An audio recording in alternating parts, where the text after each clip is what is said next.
Hello guys, this is Pawan Verma. I am here with part 2 of Profit and Loss Moderate to High Level. Her part में मैं 5 question discuss कर रहा हूँ. मैंने last video में ही आपको बताया. जैसे क्या होगा कि वीडियो की साइज टाइमिंग थोड़ी कम होगी, 15-17 मिनट में कवर हो जाएगा. इस तरह से अगर 10-10 क्वेश्चन की बनाता हूँ तो 1 घंटे लग जाते हैं, तो उतना बोर हो जाते हैं लोग. तो एक एक पार्ट करके हम बना रहे हैं 5-5 क्वेश्चन के लिए. ये सेकेंड पार्ट है. 6 to 10 नंबर क्वेश्चन हम लोग डिस्कस करेंगे. चलिए स्टार्ट करते हैं. स्टार्ट करने से पहले मैं आपको चाहूँगा कि आप हमारे YouTube चैनल को सब्सक्राइब कीजिए, बैंकिंग एड्यूटेनमेंट को, साथ ही बेल आइकन को भी प्रेस कीजिए. इसमें आपको हर एग्जाम रिलेटेड, जैसे कि जो भी गवर्नमेंट सेक्टर एग्जाम है उसका क्वांटिटेटिव एप्टीट्यूड, रीजनिंग वगैरह के ऊपर आपको वीडियो मिलेगा. अभी फिलहाल क्वांटिटेटिव एप्टीट्यूड पे अपलोड हम लोग कर रहे हैं, और हर वीडियो में आप कुछ ना कुछ नया सीखेंगे, कुछ ना कुछ नया जानेंगे. ठीक है. आप चाहे तो हमें भी सोशल मीडिया प्लेटफॉर्म पे फॉलो कर सकते हैं, फेसबुक, इंस्टाग्राम, ट्विटर. यहाँ पे डायरेक्टली मुझसे आप सवाल पूछ सकते हैं. जो भी क्वेश्चन आपका हो, मैं आपका डाउट क्लियर करने की कोशिश करूँगा रिगार्डिंग क्वांटिटेटिव एप्टीट्यूड और regarding any exam, any pattern. Okay. ये हमारा टेलीग्राम चैनल है, BSc एकेडमी नागपुर. इसमें आप ज्वाइन कीजिए. इसमें करंट अफेयर की क्विज, क्वांटिटेटिव एप्टीट्यूड की क्विज वगैरह होती रहती है. और ये हमारा व्हाट्सएप नंबर है, इस पर भी आप डायरेक्टली कनेक्ट कर सकते हैं, अपने डाउट वगैरह भेज सकते हैं. चलिए स्टार्ट करते हैं part 2, profit and loss moderate to high level. Question number 6 क्या कहता है कि A sells an item at 20% profit to B and B sells it to C at 10% profit. Okay, A sells it to B at a profit of 20% and B sells it to C at a profit of 10% and C sells it to D at a loss of 8.33 and C sells it to D at a loss of 8.33%. Okay, now the difference between the cost price of D and the cost price of A is 252. How much did B pay to A for that item? Okay, तो let's say this is 100. 20% profit मतलब 120, 10% profit मतलब 12 add होगा तो 132 and 8.33% का loss, तो 8.33%. इसको हम ऐसे भी लिख सकते हैं, राइट? और इसको हम अगर चाहे तो ऐसे भी लिख सकते हैं 25/3, और इसको शायद हम ऐसे भी लिख सकते हैं, और इसको अगर हम कैंसिल करें तो इसको ऐसे भी लिख सकते हैं. तो 1/12 अगर इसका देखा जाए तो 1/12 इज 1, यानी कि 11 रुपीज का लॉस हो जाएगा. तो हो जाएगा दिस इज लाइक 121. और मुझे बता रहा है कि difference between the cost price of D and the cost price of A was 252. Cost price of A 100 है, कॉस्ट प्राइस ऑफ डी 121 है, तो difference is 21 unit and 21 unit is equal to 252. तो अगर मुझे 100 यूनिट पता करना है, cost price of ए पता चल जाएगा, A cost price. So this is like 21. This is 1200. और इसको पता करना है B का, हमें पता करना है कि how much did B pay to A. तो B paid 120, right? तो 120 यूनिट, एक यूनिट की वैल्यू हो जा रही है 12, तो इसको 12 से मल्टीप्लाई कर दो, that is 1440. तो B paid 1440 rupees to A, option C. ठीक है. इसको इस तरीके से हमने बना दिया फटाफट. और देखा जाए तो क्या, इसको अगर एक्सप्लेन मैं थोड़ा करूं, ये इसके पास 100 रुपीज ये CP था, इसने प्रॉफिट किया 20%, तो इसकी सेलिंग प्राइस क्या होगी 120. तो 120 सेलिंग प्राइस हो जाएगी A की, और यही सेलिंग प्राइस B की क्या हो जाएगी, कॉस्ट प्राइस. ठीक है. अब ये क्या कर रहा है, B ने 10% प्रॉफिट करेगा यहाँ पे, तो इसकी सेलिंग प्राइस कितनी हो जाएगी, तो 120 का 10% इज 12 मतलब 132. तो ये जो सेलिंग प्राइस होगी वो सेलिंग प्राइस होगी B की, और ये सेलिंग प्राइस C के लिए क्या हो जाएगा, कॉस्ट प्राइस. ठीक है. तो इस तरीके से चल रहा है. तो मुझे पूछ रहा था, अब यहाँ पे इसने 8.33% का लॉस किया, मतलब 1/12. तो 132 का 1/12 निकाला हमने, दैट इज 11 लॉस करेगा तो 121 C का सेलिंग प्राइस हो जाएगा, C का सेलिंग प्राइस होगा, और 121 D के लिए कॉस्ट प्राइस हो जाएगा. तो D का कॉस्ट प्राइस, A का कॉस्ट प्राइस, उसका डिफरेंस था 252. तो हमें B का कॉस्ट प्राइस निकालना था, 120 यूनिट का वैल्यू, कोई भी वैल्यू निकालना है. आप B की सेलिंग प्राइस भी निकाल सकते हैं, या फिर C की सेलिंग प्राइस हाँ राइट, कुछ भी निकालने को बोल सकते हैं तो हम निकाल सकते हैं।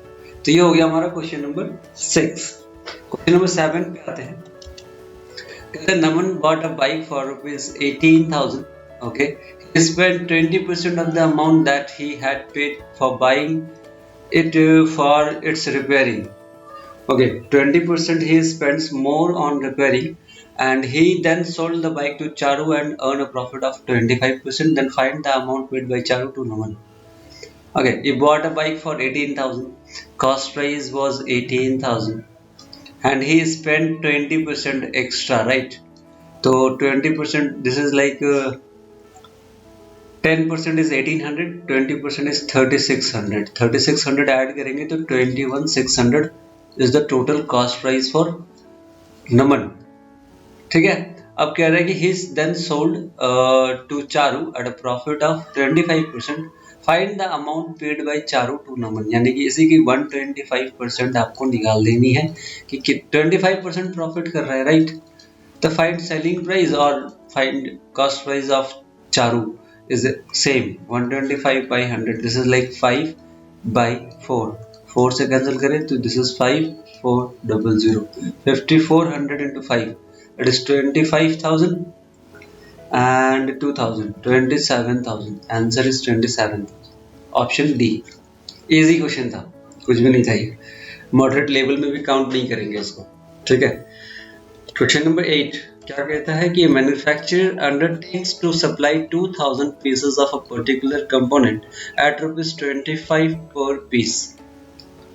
Okay, this is the selling price, supply करना है, राइट? 25 रुपए करके हर एक आर्टिकल को बेचेगा, 2000 आर्टिकल है, उसको सप्लाई करना है। According to his estimates, even if 5% fail to pass the quality test, then he will make a profit of 25%. Okay, 2000 मेरे पास आर्टिकल है, 2000 पेन है सपोज। अब हर एक पेन को मैं 25 रुपए करके बेचूंगा तो टोटल इतने पैसे आएंगे जो भी आएंगे। लेकिन कह रहे हैं कि इन 2000 पेन में से, 2000 आर्टिकल में से अगर 5% क्वालिटी टेस्ट फेल भी हो जाता है, even 5% fail to pass the quality test, 5% अगर मान लो खराब हो जाता है तो जो 95% बचेगा, 95% ऑफ दिस वन, 5% कितना हो जाएगा? 100। 2000 का 5% इज 100। 100 पेन अगर खराब हो गया तो 1900 पेन को भी अगर उसी प्राइस में अगर हम बेचेंगे तो बोल रहा है कि then he will make a profit of 25%। ये जो वैल्यू होगी वो 125% की वैल्यू होगी, करेक्ट? हाँ। However, as it turned out, 50% of the component were rejected. किसी कारणवश, किसी सिचुएशन में क्या हुआ कि 50% of the article is rejected, मतलब 1000 रिजेक्ट हो गया तो 1000 रह गया। तो what is the loss to the manufacturer? कितना का लॉस हो जाएगा हमको वो बताना है। ओके, तो यहाँ पे अगर मैं देखूं तो 19,000 into 25 अगर करते हैं तो वो 25% की प्रॉफिट हो जाएगी। और यहाँ पे 50% पेन खराब हो गया तो 50% 25 रुपए करके बेचूंगा तो कितना पैसा आएगा? 25,000 रुपये आएगा। आना कितना था? तो 19 into 5 that is 475। This is 125% का वैल्यू है ये, ठीक है। तो 100% की वैल्यू निकाल सकते हैं क्या? हम निकाल रहे हैं 1900 into 25, दिस इज 125 है तो 4/5 करो, this is 5, 20 times, 2 times that is 38,000। तो एक्चुअल में कॉस्ट प्राइस जो था दैट वाज 38,000 और आया कितना? तो 25,000 आया, क्योंकि 50 पेन खराब हो चुके थे 50%। वो एस्टिमेट क्या क्या लगा रहा था कि अगर मेरा 2000 पेन में से 5% अगर खराब भी हो जाए तो 95% जो पेन है यानी कि 1900 जो पेन है उसको 25 रुपये करके बेचूंगा तो मेरे को 47,500 रुपीज आएगा। ये जो आएगा इसमें 25% की प्रॉफिट हो जाएगी, ठीक है। इसमें कह रहा था 25% की प्रॉफिट हो जाएगी, तो इसको अगर हम इसको कंसिडर क्या करेंगे? 125% कॉस्ट प्राइस से 25% की प्रॉफिट हो गई। तो अगर इसका मैं 100% निकाल देता हूँ तो कॉस्ट प्राइस पता चलेगा, राइट? तो हम निकाल रहे हैं 1900 into 25 125% था तो इसको हम 4/5 से मल्टीप्लाई कर रहे हैं। दिस इज 5 टाइम्स 4 5 या 20 यानी कि 38,000 कॉस्ट प्राइस आया, टोटल कॉस्ट प्राइस। और 50% पेन तो खराब हो चुका था, 50% ही बेचा हमने, तो आया कितना 25,000 रुपये। तो कितने का लॉस हो गया? लॉस हो गया 13,000 रुपये। ये सवाल हमसे पूछ रहा है कि व्हाट वाज द लॉस, तो लॉस इज 13,000, ऑप्शन बी। तो इस तरीके से हमने इसको किया। क्लियर है? क्वेश्चन नंबर 8, ठीक है। 1900 में 25 से मल्टीप्लाई करूंगा तो जो वैल्यू आएगी दैट विल बी 125%। तो 100% निकाला तो आया 38,000, और बेचा हमने सिर्फ 50%, तो 25,000 का पेन बेचा तो 13,000 रुपये लॉस हो गया। ठीक है, आते हैं नेक्स्ट क्वेश्चन में। क्वेश्चन नंबर 9 में क्या कहता है कि profit earn by an organisation is distributed among officer and clerk in the ratio 5:3। Okay, कुछ प्रॉफिट है, उस प्रॉफिट को हम लोग डिस्ट्रीब्यूट कर रहे हैं किस पे, तो ऑफिसर पे और क्लर्क पे इन the ratio 5:3। if the number of officer is 45 and the number of clerk is 80, officer कितने हैं तो 45 and clerk 80 and the amount received by each officer is 25,000। एक ऑफिसर को 25,000 रुपये अगर मिल रहा है तो what was the total amount of profit earned, total profit कितना था हमें ये बताना है, टोटल प्रॉफिट। तो 25,000 इंटू 45 करेंगे तो ऑफिसर का वैल्यू पता चलेगा कि कितना ऑफिसर के बीच में बटा है, राइट। ओके, तो ये जो वैल्यू पता चलेगी वो वैल्यू पता चलेगी 5 की, और टोटल जो वैल्यू है वो है 8, 5 + 3, 5:3 के रेशियो में बांट रहे थे हम। तो ये मतलब this is equal to 5 unit, right. हम कह सकते हैं this is equal to 5 unit. 25,000 into 45, 25,000 एक ऑफिसर को मिला है और ऑफिसर है 45, तो ये 5 पार्ट की वैल्यू बता रहा है और हमें 8 पार्ट की वैल्यू निकालनी है, तो हमें प्रॉफिट पता चल जाएगा। लिखते हैं 25,000 into 45 divided by 5 into 8, this is 9 8 जा 72, 72 into 25 and 000, 72 into 25, this is like 18 and 00 and 000, so this is like 18 lakh, profit is 18 lakh। ठीक है, 25,000 एक ऑफिसर को मिल रहा था और ऑफिसर थे 45, तो इन दोनों को मल्टीप्लाई करेंगे तो इसकी वैल्यू आ जाएगी। तो हमने इसकी वैल्यू अगर पता कर दी तो हमने दोनों की ऐड किया, 8 की वैल्यू पता कर दी, तो 8 का वैल्यू आ गया 18 लाख।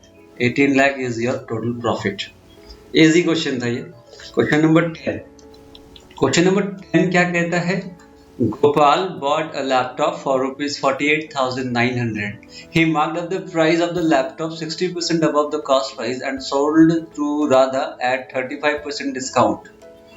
Okay, गोपाल ने एक लैपटॉप खरीदा, उसकी कॉस्ट प्राइस थी 48,900। He marked up the price यानी कि MRP रखा उसने 60% above। ये क्वेश्चन कह रहा है ये बात। He marked up the price of the laptop 60% above the cost price, यानी कि जो भी let's say this was 100, 48,900 को हमने 100 ले लिया, तो 60% above यानी कि MRP will be 160 and sold to Radha at a discount of, यानी कि यहाँ पे डिस्काउंट भी दिया 35% का। तो सेलिंग प्राइस हम पता कर सकते हैं क्या? हाँ, सेलिंग प्राइस क्या हो जाएगा, जैसे 100 यूनिट लिया है, राइट। 48,900 को 100 यूनिट लिया, उसमें से 60% बढ़ा के MRP रख दिया, 160 हो गई। अब 35% का डिस्काउंट देंगे तो सेलिंग प्राइस कितना हो जाएगा, मतलब हम 160 का 65% निकालेंगे, right. This is 8 times, this is 5, 13 into 8 that is 104। 104 unit में गोपाल ने सेल कर दिया किसको? राधा को। राधा का कॉस्ट प्राइस क्या हो गया? 104। अब राधा क्या कहता है, राधा की प्रॉफिट क्या है क्या नहीं है, आगे पढ़ते हैं। If Radha sold the same laptop to Komal, अब इसने क्या किया, कोमल को सेल कर रहा है, कोमल को सेल कर रही है वो, एट 25% प्रॉफिट, 25% की प्रॉफिट है। Find the discount offered by Radha, Radha ने भी डिस्काउंट दिया कोमल को। Find the discount offered by Radha provided the mark price of the laptop was same as Gopal had mark. जितना गोपाल ने मार्क प्राइस रखा था उतना राधा ने भी मार्क प्राइस रख दी, दैट इज 160। 104 इसका कॉस्ट प्राइस था, राइट। ये एक्चुअल में वैल्यू ये है, बट हम यूनिट लेके कर रहे हैं। तो अगर 25% की प्रॉफिट होगी तो 125% सेलिंग प्राइस देखेंगे क्या हम कितना आएगा। 104 को 1/4 अगर करते हैं तो 26 की प्रॉफिट होगी, मतलब 130 में बिकेगा। 104 का था, 25% की प्रॉफिट उसमें ऐड किया तो 130 हो गया। और एमआरपी क्या था तो 160।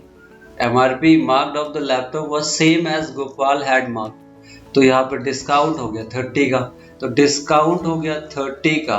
एमआरपी था कितना, एमआरपी था 160, तो डिस्काउंट परसेंटेज निकालो भाई, डिस्काउंट परसेंटेज निकालो, दैट इज 100 से मल्टीप्लाई कर देते हैं, 0 0 कैंसिल आउट, 4 से 4 times, 25 into 3 is 75/4 divided 1 time, 35 is 8 time, it is 7 and 5, 18.75% discount given by Radha, option A.